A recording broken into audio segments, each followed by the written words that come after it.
네, 말씀을 나누겠습니다. 여러분이 인생을 무엇에 비유한다면 어떤 것에 비유하시겠습니다. 인생은 뭐다? 네, 뭐에 비유하시겠습니까? 우리가 잘 아는 천상병 시인은 귀천이라는 시 다 아시죠? 네, 귀천이라는 시에서 인생을 소풍, 소풍에 비유하기도 했습니다. 또 유명한 철학자요 무신론자인 니체는 인생은 가짜의 삶에서 진짜의 삶을 찾아가는 과정이고 나만의 길을 걷는 것이다. 이렇게 이야기를 했어요. 네, 그리고 또 어떤 사람은 인생을 놀이다라고 표현하기도 했고, 또 어떤 사람은 하늘을 나는 새와 같다라고도 했습니다. 높이 오르려면 날갯짓을 빨리 해야 되고 날갯짓을 하지 않으면 떨어지기 마련인데 그 누구도 그 날갯짓을 대신할 수 없기 때문이다. 이렇게 인생을 이해했어요. 여러분이 생각하는 인생은 무엇입니까? 여러분의 생각을 듣고 싶습니다. 그런데 성경은 줄곧 적어도 그리스도인의 인생을 이것이라고 이야기를 합니다. 뭐냐면 경주라고 이야기를 해요. 사도 바울도 그렇게 이야기를 했고, 오늘 히브리서 본문에서도 믿음의 경주에 대해서 이야기를 합니다. 그러니까 그리스도인의 인생의 실상은 경주라는 것이죠. 사도 바울은 디모데후서 4장 7절에서 나는 선한 싸움을 싸우고 나의 달려갈 길을 마치고 믿음을 지켰다라고 이야기를 하고, 또 오늘 본문에서는 인내로써 우리 앞에 당한 경주를 하되 믿음의 주요 또 온전케 하시는 이인 예수를 바라보자라고 이야기를 합니다. 그리스도 안에 있는 우리는 어떤 경주를 하냐면 믿음의 경주를 하고 있는 셈이죠. 인정하든 인정하지 않든, 우리가 인지하든 인지하지 못하고 있든, 우리가 그리스도 안에 들어왔다면 우리는 육신의 생명이 다하기 전까지 모든 그리스도인이 이 경주를, 믿음의 경주를 하고 있는 것입니다. 여기에서 우리의 인생에서 가장 중요한 것이 무엇인가가 분명하게 드러납니다. 우리가 모든 순간, 모든 상황, 모든 곳에서 분명하게 무엇보다 가장 먼저 해야 할 것이 무엇인지, 무엇보다도 먼저 생각해야 할 것이 무엇인지가 드러납니다. 우리 앞에 당한 경주는 믿음의 경주이기 때문에 우리는 무엇보다도 우리의 믿음을 언제나 점검하고 지켜야 한다는 것이죠. 그럼 우리가 지켜야 하는 믿음은 어떤 믿음일까요? 믿음 하면 여러분 어떻게 정의하시겠습니까? 오늘 본문 히브리서 12장 1절은 이러므로라는 단어로 시작합니다. 여기에서 이러므로라고 하는 단어는 일반적인 이러므로와는 조금 다른 단어를 시작해요. 원래 다른 단어에서는, 다른 본문에서는 가르라고 하는 짧은 단어를 쓰는데, 이 12장 1절에서 사용하는 이러므로는 토이가룬이라고 하는 단어를 사용하는데, 이건 아주 강조가 들어있는 이러므로라는 뜻입니다. 이렇기 때문에 라는 아주 강한 어조를 가지고 11장과의 강한 연관성을 표현하고 있는 것이죠. 우리가 앞에 당한 경주는 믿음의 경주인데 그 믿음이 무엇인지에 대해서, 그리고 1절에서 말하는 그 구름같이 둘러싼 허다한 증인에 대해서 11장이 말해주고 있다라는 것입니다. 그럼 우리가 지켜야 하는 믿음, 우리가 지켜야 하는 믿음은 우리가 잘 아는 구절 11장 6절에 기록되어 있습니다. 히브리서 11장은 믿음을 이렇게 두 가지로 요약합니다. 다 함께 읽어보도록 하겠습니다. 시작. 믿음이 없이는 하나님을 기쁘시게 하지 못하나니 하나님께 나아가는 자는 반드시 그가 계신 것과 또한 그가 자기를 찾는 자들에게 상 주시는 이심을 믿어야 할지니라. 아멘. 이 구절에서 믿음의 핵심을 두 가지로 표현해요. 첫 번째로는 그가 계신 것, 그가 계신 것이고, 두 번째 믿음은 그가 자기를 찾는 자들에게 상 주시는 이심을 믿어야 한다는 것입니다. 여러분, 우리는 믿음의 경주를 달려가면서 여러 가지 상황과 어려움을 만나게 되는데, 그때마다 우리는 이 두 가지 사실을 믿는 믿음을 반드시 점검해야 됩니다. 이 두 가지는 우리가 일생 동안 믿음의 경주를 하는 동안에 흔들리고 넘어지는 믿음의 핵심과도 같습니다. 자, 첫 번째는 그가 계신 것을 믿어야 합니다. 여러분, 하나님 분명히 살아계십니다. 믿으십니까? 우리는 자주 이 부분에서 흔들립니다. 우리 신앙의 선조들은 각자가 살아온 인생 가운데 이 믿음을 끝까지 지킴을 통해서 그 뒤를 따라가는 우리에게 하나님은 분명히 살아계시다라는 것을 증거해주고 있어요. 또 이 사실은 성령 하나님께서 성경을 통해 여전히 우리에게 증거하고 계시고, 또 지금도 하나님께서는 우리에게 믿음을 주셔서 보이지 않는 하나님을 우리의 삶 가운데 계속해서 증거하고 계십니다. 하나님이 계시지 않은 것 같은 여러 가지 상황 속에서도 우리는 이 믿음, 하나님이 분명히 살아계신다라고 하는 이 믿음을 끝까지 붙들어야 하는 것이죠. 여러분, 그런데 그가 계시다라고 하는 것은 여기에서 그치지 않습니다. 이 본문에서 그가 계시다라고 하는 것은 단순히 정말로 하나님께서 살아계셔서 존재하신다라는 것을 넘어서는 의미를 가지고 있어요. 여러분, 출애굽기에서 모세에게 계시하신 하나님 뭐라고 계시하셨죠? 나는 스스로 있는 자이다. I am 이라고 계시하셨어요. 하나님은 많은 신 중에 한 분이 아니라 유일하시고 참되신 하나님, 스스로 자존하시는 유일하시고 참되신 하나님이시라는 것을 이 단어를 통해서 I am, 내가 존재한다 라는 단어를 가지고 자신을 계시하셨습니다. 여러분, 그래서 우리 세대는 다원주의, 포스트 모더니즘이라고 하는 이 사상의 영향을 강하게 받는 세대인데, 이런 세대 가운데에서 우리가 이 유일신에 대한 믿음, 하나님은 한 분이시다라고 하는 믿음을 지켜야 하는 것이죠. 다원주의는 종교에 대해서 이렇게 말합니다. 많이 들어보셨을 거예요. 종교의 목적은 하나다. 그런데 기독교는 그 많은 종교 중에 하나일 뿐이고 유일하고 절대적인 진리는 없다. 또 다른 말로는 산 정상에 올라가는 길은 수없이 많은데 기독교는 산 정상으로 올라가는 많은 길 중에 하나에 불과하다. 다원주의는 이렇게 이야기를 해요. 그리고 이런 상황은 더욱더 심각해져서 기독교를 배격하고 절대적인 진리가 없다라고 말하는 그런 운동이 유럽을 비롯한 여러 나라에서, 그리고 이미 우리나라에서도 빈번하게 일어나고 있는 상황입니다. 그래서 앞으로는 우리뿐만 아니라 우리 다음 세대, 우리 자녀들도 이러한 사상적인 도전을, 하나님은 없고 절대적인 진리는 없다, 기독교가 유일한 진리, 유일한 종교가 아니다라고 하는 사상적인 도전을 지속적으로 그리고 점점 강하게 받게 될 거예요. 신앙생활은 취사 선택할 수 있는 삶의 여러 가지 옵션 중에 하나로 전락하게 되고, 스스로 자신을 성도라고 자처하는 사람들이 성경의 예언대로, 디모데서가 말하는 대로 하나님 사랑보다 쾌락 사랑하기를 더 하는 상태로 나아가게 될 겁니다. 이게 종말의 표지니까요. 우리는 이러한 믿음의 도전 속에서 우리의 인생이 믿음의 경주다라는 것을 반드시 기억하고 유일하시고 참되신 하나님을 믿는 믿음을 꼭 붙들어야 할 줄 믿습니다. 그리고 두 번째 우리가 믿어야 할 것은 하나님은 자기를 찾는 자들에게 반드시 상을 주시는 분이라는 것입니다.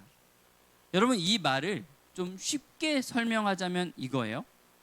하나님은 하나님을 찾는 자들을 결코 실망시키지 않으시는 분이라는 것입니다. 조금 더 요약해서 간단하게 말하면 선하신 하나님을 믿는 믿음입니다. 신앙생활을 오래 한 성도는 사실 아무리 상황이 악화되더라도 하나님의 존재에 대해서는 의심하는 경우가 별로 없는 것 같아요. 그러나 이 믿음, 하나님이 선한 분이다 라고 하는 이 믿음에 대해서는 우리가 종종 의심하게 되는 것 같습니다. 하나님 정말 나를 사랑하시는가? 하나님의 선한 계획이 정말 나에게도 적용되는 것인가? 하나님이 정말 선하시다면 이 세상에 왜 이러한 일들이 일어나지? 의심이 들 때가 있습니다. 그래서 우리는 하나님을 원망하게 되고 하나님을 멀리하게 되기도 합니다. 여러분, 그럴 때 우리는 이 믿음, 하나님을 기쁘시게 하는 믿음, 하나님은 자기를 찾는 자들에게 반드시 상을 주시는 분이라는 사실, 하나님은 결코 하나님의 백성들을 실망시키지 않으신다는 믿음, 하나님은 좋으신 분이라는 God is good, 하나님은 좋으신 하나님이라는 그 믿음을 우리 가운데 꼭 붙들어야 하는 것이죠. 여러분, 이 두 가지 믿음을 지키는 것이 우리 앞에 당한 경주를 하는 것에서 가장 중요한 것입니다. 그런데 잘 알겠습니다. 그런데 인생이 우리를 그렇게 가만히 내버려 두지 않잖아요. 그렇죠? 수많은 인생의 고난 속에서 어떻게 이 두 가지 믿음을 지킬 수 있을 것인가? 아멘, 제가 지키겠습니다. 결심하고 말만 하면 지킬 수 있는 것인가? 그래서 오늘 히브리서 기자는 믿음의 경주를 하는 모든 그리스도인들이 믿음을 끝까지 지킬 수 있도록 몇 가지 지침을 주고 있습니다. 그러니까 여러분, 이 본문이 너무나 중요한 내용이겠죠. 잘 듣고 마음에 새기시기 바랍니다. 근데 어떤 사람은 그래서 히브리서 12장 1절에서 3절의 말씀을 뭐라고 하냐면 만능 기독교 조언이라고 하기도 해요. 왜냐하면 모든 상황에서 꼭 필요한 조언이기 때문에 그렇습니다. 그리고 또 어떤 사람은 모든 그리스도인의 유언, 죽기 전에 하는 유언을 합쳐놓는다면 그걸 쪼리고 또 쪼리면 분명히 이 구절이 나올 것이다 라고 말하기도 해요. 그래서 이 구절을 우리가 이 시간 좀 차근차근 살펴보도록 하겠습니다.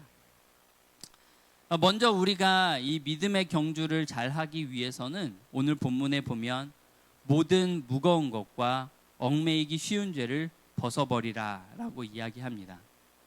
결정적으로 우리의 믿음을 흔드는 것은 이 두 종류입니다.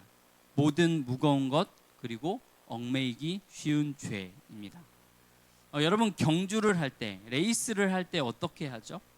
올림픽에서 육상 경주를 보면 그 사람들이 어떻게 경주를 합니까?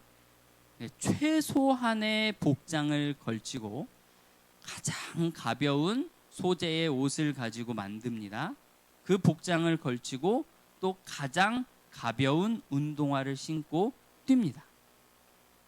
달리기 경주를 하는데 아무도 무거운 가방을 메고 들어오지 않아요. 이건 내가 아끼는 거니까 경주를 하는 동안에도 들고 뛰어야 돼 라고 하면서 가방을 들고 오지 않습니다. 이 돈들은 내가 어떻게 모은 건데 라고 하면서 돈이 두둑한 지갑을 들고 경주장에 들어오지 않아요. 물통을 메고 들어오는 사람이 아무도 없습니다. 여러분, 역사 자료를 보면 심지어 고대 그리스에서는 모든 운동 경기가 나체로 진행되기도 했습니다. 경기를 잘하기 위해서는 반드시 무거운 것을 내려놔야 하고 얽매이기 쉬운 것을 벗어버려야 합니다. 우리 영혼의 무거운 것은 무엇일까요?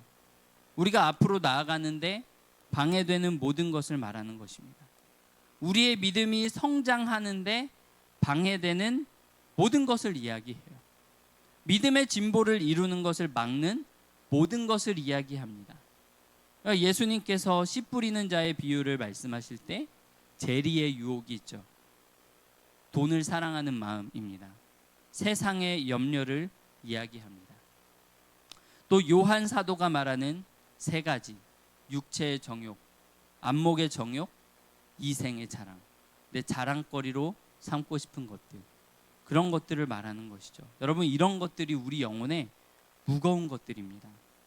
우리는 우리가 가진 모든 것들에 대해서, 우리 마음에 있는 어떤 욕망에 대해서 이런 질문을 해야 되는 것이죠. 내가 이것을 가지고 있는 것이 내가 그리스도 앞에 나아가는데 도움이 되는가? 나의 믿음에 유익한가? 내가 이것을 하는 것이 나의 믿음에 유익한 것인가? 여러분, 이 질문을 반드시 던져야 됩니다. 그리고 그렇지 않다라고 하는 답이 나온다면 버리는 편을 선택하는 것이 지혜로운 선수의 선택일 겁니다. 신앙의 유익을 위해서 앞으로 나아가는 데 있어서 방해되는 것이 무엇인가? 여러분 한번 깊이 고민해 보시고 내가 너무나 그냥 자연스럽게 생각 없이 하던 그런 것들까지도 질문을 한번 던져보시기를 바라요. 내가 이것을 하는 것이 나의 믿음에 유익한가? 하나님 보실 때 아름다울까? 라는 것을 생각해 보시고 버릴 수 있다면 버리는 것이 지혜로운 선택이다라는 것을 기억하시기를 바랍니다. 그리고 또 얽매이기 쉬운 죄를 벗어버려라 이렇게 이야기를 합니다. 무거운 것은 우리가 앞으로 나아가는데 방해를 하는 것이지만 죄는 그것보다 더 심각합니다. 죄는 얽매이기 쉬울 뿐만 아니라 어떻게 하죠? 우리를 넘어뜨리게 합니다. 여러분 경주 도중에 넘어지는 것은 선수에게 있어서 리스크가 너무나 크죠. 우리는 믿음을 잘 지키기 위해서 반드시 죄를, 얽매이기 쉬운 죄를 멀리 해야 됩니다. 그리고 우리는 죄를 과소평가하는 경향이 있어요. 죄가 얼마나 무서운지 성경은 창세기부터 요한계시록까지 끊임없이 얘기해주고 있는데도 불구하고 우리는 그리스도의 십자가 보혈로 용서받았다는 것 때문에 죄를 너무너무 과소평가합니다. 이것쯤은 괜찮겠지. 이런 것쯤은 하나님도 이해하실 거야. 남들도 다 그렇게 사는데. 죄를 너무나 과소평가합니다. 우리는 죄가 얼마나 무서운 것인지, 왜 히브리서 저자는 죄를 벗어버려라 라고 할 수도 있는데 얽매이기 쉬운 죄라고 표현했는지 사무엘하 11장의 다윗의 예를 통해서 너무나 분명하게 알 수 있죠. 여러분 다윗은 어떤 사람이었습니까? 하나님 마음에 합한 사람이라는 그런 평가를 받았던 사람이에요. 다윗은 어떤 경주선상에서 보면 믿음의 경주에 있어서 그 누구보다도 모범적이고 훌륭한 달리기 선수였을 겁니다. 누구보다도 앞서가는 선두에서 달리는 중이었을지도 모르겠습니다. 와, 다윗이 1등하겠다. 그런 선수였을지도 모르겠어요. 그런데 다윗은 어땠습니까? 옥상을 거닐다가 마음속에서 일어나는 아주 작은 죄를 밀어내지 않고 마음에 품었습니다. 마음에 품었습니다. 처음에는 별거 아닌 것 같아 보였던 음욕을 품었습니다. 다윗의 죄는 뭔가요? 죄를 가볍게 여긴 것이죠. 결국 가볍게 생각한 그 죄, 내버려 두었던 그 작은 죄가 결국에 다윗을 삼켜버리고 말았습니다. 밧세바를 범하고 그 남편을 죽이는 데까지 이르렀고 자기 죄에 대해서 무감각해지는, 선지자가 와서 죄를 지적하고 있는데 자기 죄에 대해서 말하고 있는지 모르고 분노하게 되는 그런 우스꽝스러운 그런 지경에 이르게 되었죠. 크게 넘어지고 말았습니다.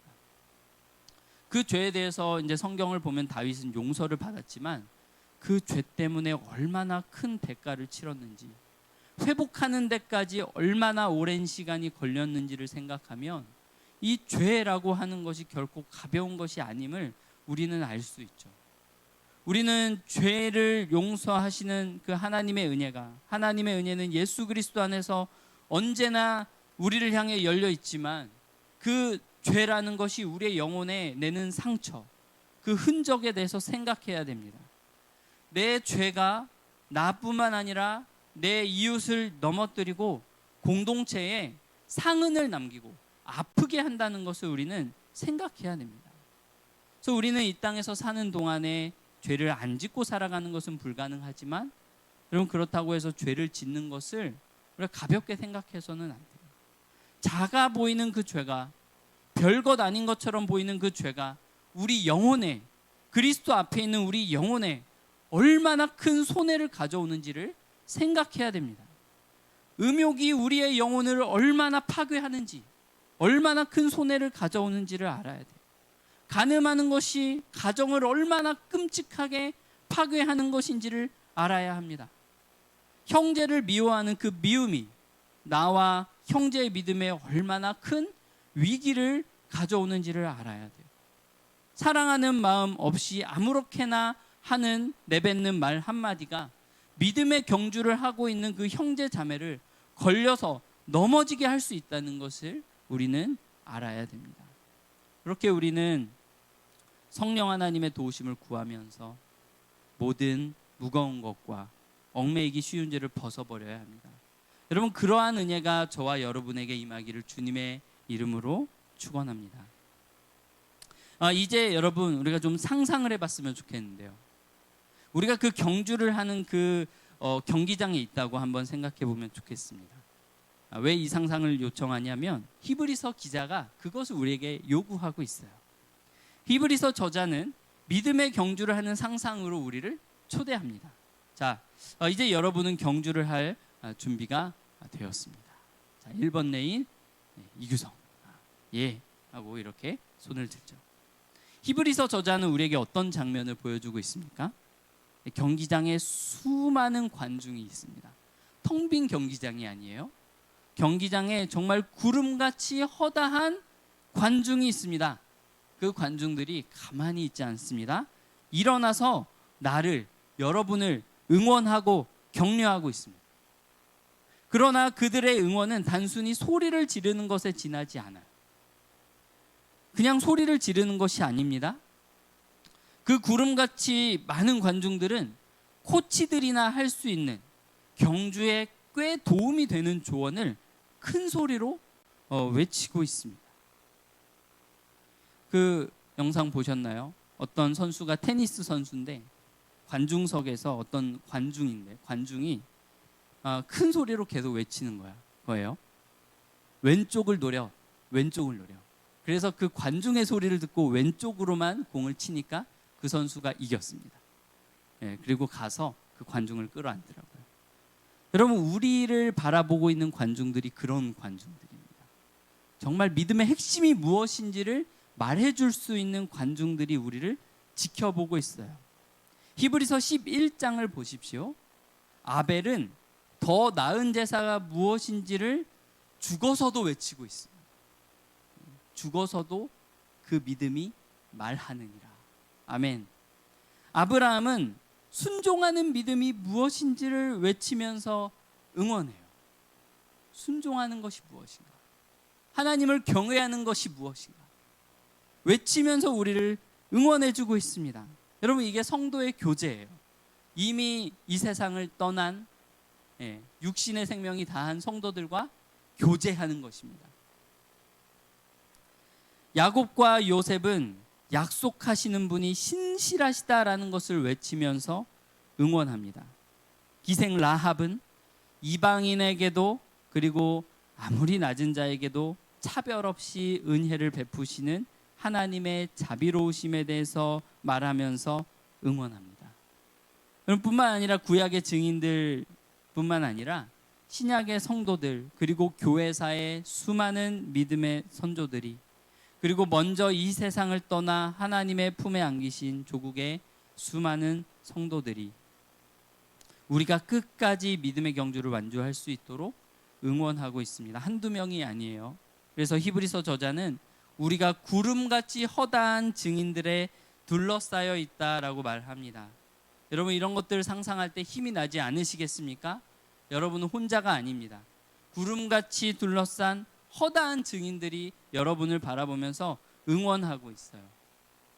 여러분, 저는 이러한 비슷한 경험을 한 적이 있습니다. 군에 입대했을 때입니다.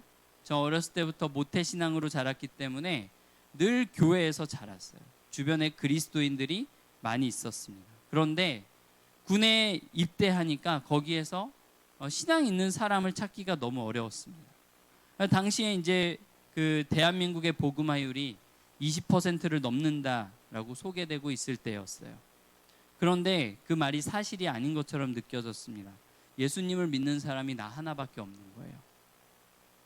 비신자들과 함께 한 공간 안에서 함께 훈련받으면서 살아간다는 것, 굉장히 생소하고 어색했지만 저는 거기에서 주눅들지 않고 여전히 그리스도인으로서 살아갈 수 있었습니다. 그 이유는 뭐냐면 저는 그걸 생각했습니다. 저를 응원해주고 저를 위해서 기도해주고 있는 당시에 교회 청년부 지체들과 선교단체의 동역자들이 있다라는 것을 늘 생각했기 때문이에요. 내 몸이 있는 곳은 군대이지만 여전히 나는 그리스도인의 무리에 소속되어 있고 그리스도 안에서 우리는 연결되어 있다는 것을 늘 믿음으로 붙들었기 때문입니다. 우리는 이 죄 많은 이 세상을, 그래서 너무나 어색하고 힘든 이 세상 속에서 비신자들과 섞여서 살아가면서도 먼저 주님 품에 안긴 수많은 믿음의 증인들의 증언과 응원 속에서, 그리고 지금도 전 세계에서 함께 믿음으로 경주를 하고 있는 형제 자매들의 응원 속에서, 또 지금 나와 함께 이 이방 땅 KL 중앙교회에서 믿음의 경주를 달리는 성도 여러분들이 있어서, 형제 자매들이 있어서 힘을 얻을 수 있는 것입니다. 함께 경주를 하고 있는 이 성도들이, 우리 형제 자매들이 얼마나 감사한 분들인지 모릅니다. 한번 인사해 볼까요? 감사합니다. 네. 여러분, 그렇게 수많은 관중에 둘러싸여서 우리는 나의 경쟁자가 아닌 동반자로서 함께 달리는 형제들과 함께 이 경주의 끝에 계신 분을 바라보는 것입니다. 여러분, 그분은 예수 그리스도이십니다. 좁고 험하고 찾는 이가 매우 적은 이 길, 이 경주의 끝에는 사랑하는 우리 주님이 계십니다. 히브리서 저자는 우리가 응원을 받으면서 이 경주의 끝에 계신 예수님께 우리의 마음의 시선을 고정하기를 요청하고 있습니다. 여러분의 마음은 지금 어디에 고정되어 있습니까? 인도에서 평생 선교사로 헌신하며 살았던 또 한 명의 믿음의 증인 에이미 카마이클은 이렇게 이야기했습니다. 자신의 마음이 어디에 고정되어 있는가를 살피라. 그것이 곧 자신의 참 모습이 될 것이기 때문이다. 그렇죠. 큰 바위 얼굴을 보면서 그렇게 되기를 원했던 꼬마가 결국에는 그 큰 바위 얼굴을 닮았던 것처럼, 여러분, 우리도 예수님을 바라보아야 예수님처럼 될 수 있습니다. 우리는 언제나 우리 마음의 시선을 예수님께 고정해야 됩니다. 저는 이것이 우리 신앙생활에서 너무나 중요한 것이라고 생각합니다. 우리가 인생을 살면서 당하는 수많은 상황 속에 매몰되지 않고 믿음을 지킬 수 있는 유일한 방법이라고 생각해요. 성경 지식이 아무리 많아도 우리의 시선이 예수님께 고정되어 있지 않다면 제대로 아는 것이 아니고 아무 소용이 없습니다. 우리가 선행을 아무리 많이 해도 예수님께 우리의 시선이 고정되어 있지 않으면 소용이 없습니다. 오히려 그 선행이 자기 의의를 만들어서 교만한 사람이 되겠죠. 성경은 하늘에 속한 모든 신령한 복이 예수 그리스도 안에서 우리에게 주어졌다고 말합니다. 우리가 이 믿음의 경주를 하는데 필요한 모든 힘과 자원이 예수 그리스도 안에서 우리에게 제공된다라는 것이죠. 여러분, 그래서 예수님은 우리의 믿음의 종착지일 뿐만 아니라 우리 믿음의 시작이시기도 합니다. 예수님은 처음과 끝이시되 우리의 믿음의 시작과 완성이시기도 하십니다. 히브리서 저자는 그래서 예수님을 뭐라고 설명하고 있냐면 믿음의 주요 또 온전하게 하시는 분이라고 이야기를 합니다. 믿음의 주라고 하는 것은 믿음의 창시자라는 뜻이에요. 믿음의 시작이라는 뜻을 가지고 있습니다. 여러분, 우리 중에 누구라도 믿음이 약하다, 믿음이 없다라고 느끼신다면 어떻게 해야 되냐? 곧바로 예수 그리스도께로 오셔야 합니다. 예수 그리스도께로 나아가는 것입니다. 주님께 은혜를 구하셔야 됩니다. 주님, 제가 믿음이 없습니다. 저의 믿음을 더하여 주십시오. 그 귀신 들린 아들을 주님 앞에 데리고 왔던 아버지처럼 제가 믿음이 없습니다. 저의 믿음을 더하여 주십시오라고 기도해야 하는 것이죠. 그러면 예수님은 반드시 믿음의 주이신 주님께서 자기를 찾는 자들에게 상 주시는 하나님으로서 믿음을 구하는 자들에게 믿음을 반드시 선물로 주실 것임을 믿으시기 바랍니다. 그리고 예수님은 또 믿음을 온전하게 하시는 분이기도 하세요. 믿음을 주시는 분이기도 하지만 믿음을 계속해서 온전하게 만들어가는 분이기도 합니다. 우리의 믿음은 예수님께 마음의 시선을 고정함으로써 온전해질 수 있습니다. 사실 우리를 둘러싼 그 구름같이 허다한 증인들의 증언은 모두 예수 그리스도를 향하고 있어요. 더 온전한 제사는 의심할 여지 없이 단번에 자신을 드리신 예수 그리스도의 완전한 제사를 말하고, 약속의 신실하신 하나님은 예수 그리스도를 이 땅에 보내심으로써 우리에게 그분의 신실하심을 보여주셨습니다. 그 구약의 성도들이 가리켰던 그 모든 증거가 예수 그리스도 안에서 빛을 발하고 예수 그리스도 안에서 성취되었습니다. 그래서 우리는 예수님께 마음의 시선을 고정할 때에 예수님께서는 시험당하는 우리를 위해서 성령 하나님을 통해서 예수님의 능력으로 우리 안에서 일하십니다. 청교도였던 존 오웬은 이렇게 이야기를 합니다.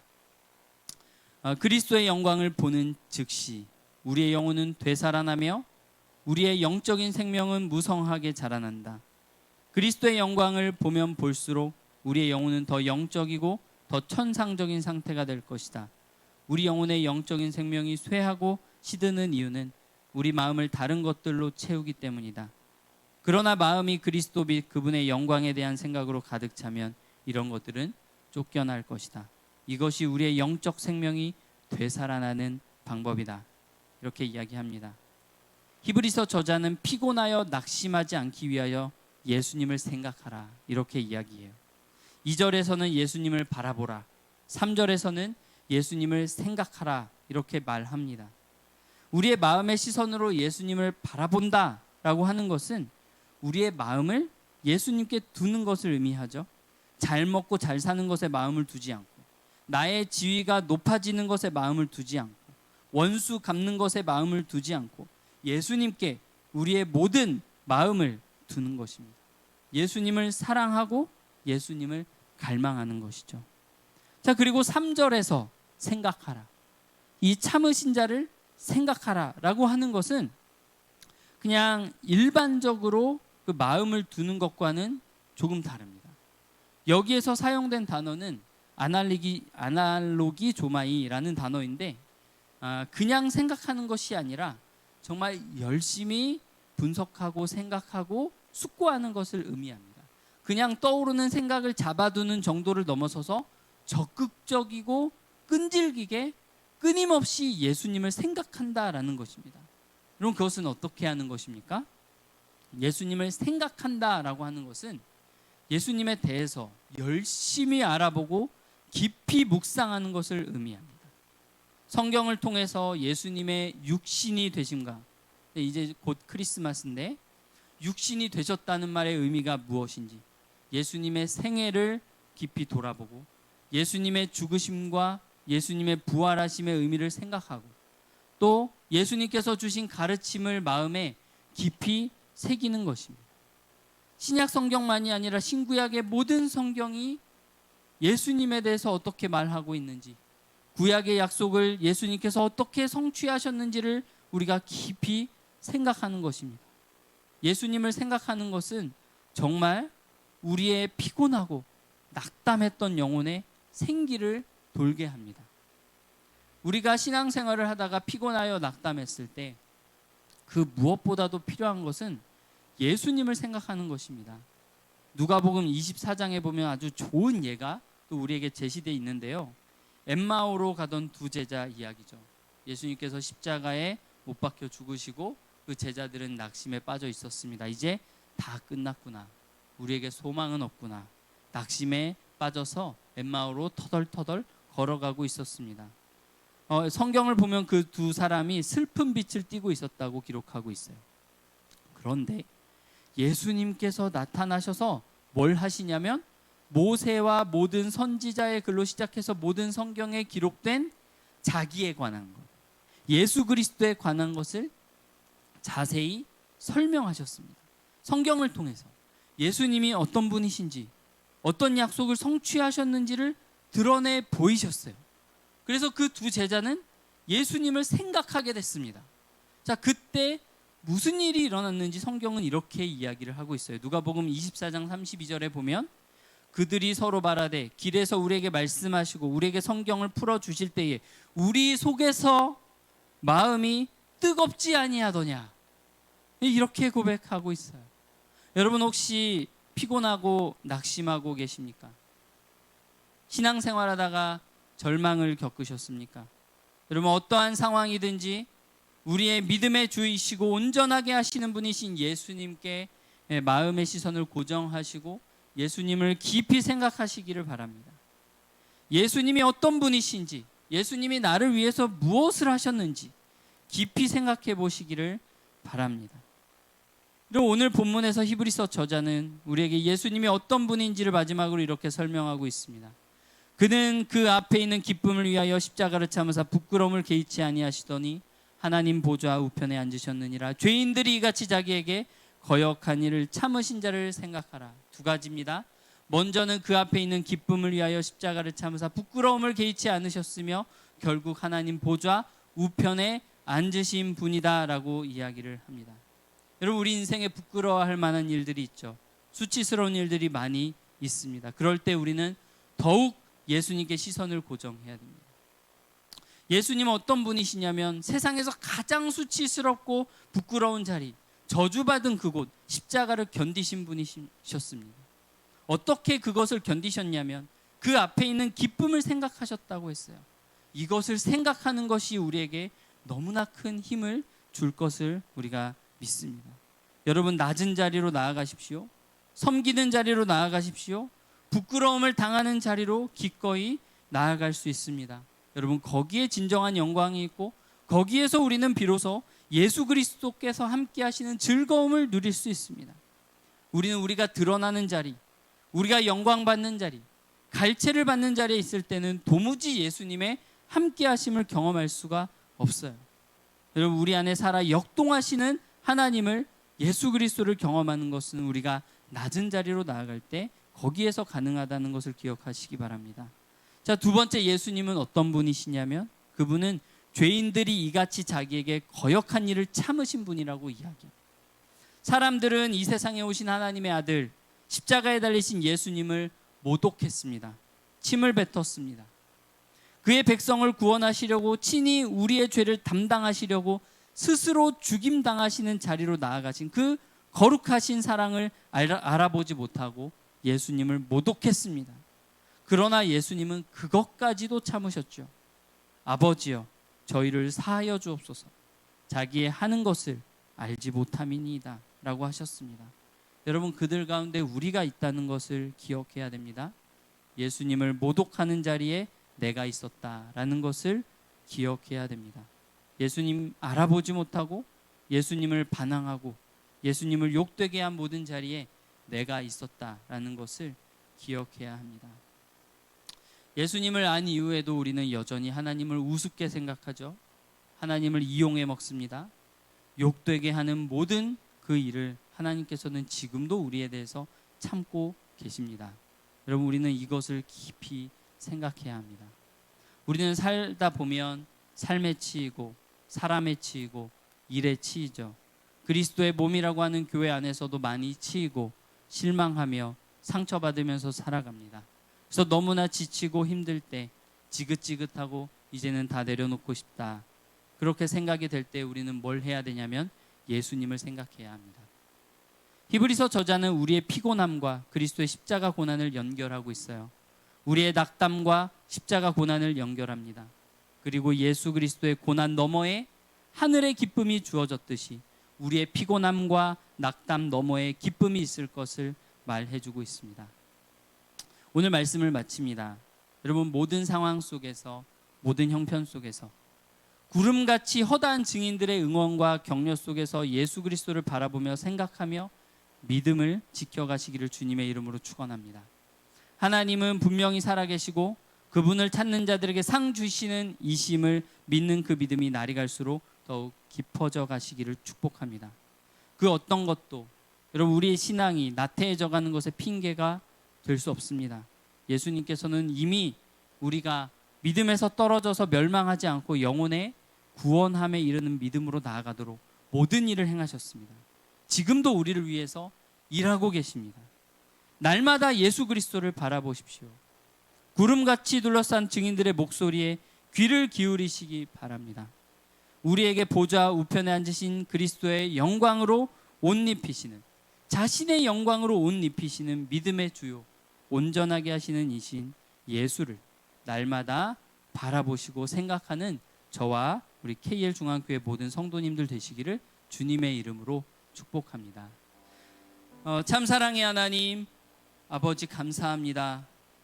죄로 가득한, 그래서 멸망할 수밖에 없는 인생들 가운데 우리를 구원하여 주사 예수 그리스도를 바라보는 인생 되게 하시니 감사합니다. 하나님, 우리가 이 육신의 몸을, 이 육신의 장막을 벗을 때까지 이 믿음의 경주를 하며 살아갈 텐데, 주님, 우리에게 능력이 없습니다. 우리에게 힘이 없습니다. 주님, 성령께서 우리 안에 충만하게 역사하여 주셔서 구름같이 허다한 증인들의 그 응원을 듣게 하시고, 또 우리의 시선을 예수 그리스도께 고정하게 하여 주셔서 우리 안에 믿음을 만들어내시고 또 온전하게 하시는 분이신 주님 안에서 우리의 믿음이 더욱더 온전하게 되어질 수 있도록 인도하여 주시옵소서. 하나님, 또한 지금 믿음을 떠나 있는 잃어버린 소자들이 있습니다. 하나님, 잃어버린 양들이 있습니다. 하나님, 그들을 속히 주님 품으로 돌아올 수 있도록 하나님께서 역사하여 주시옵소서. 믿음에 넘어지고 낙담하지 않게 하시고 예수 그리스도를 다시 바라볼 수 있는 은혜를 우리에게 허락하여 주시기를 주님 간절히 원합니다. 감사드리며 예수 그리스도의 이름으로 기도합니다. 아멘.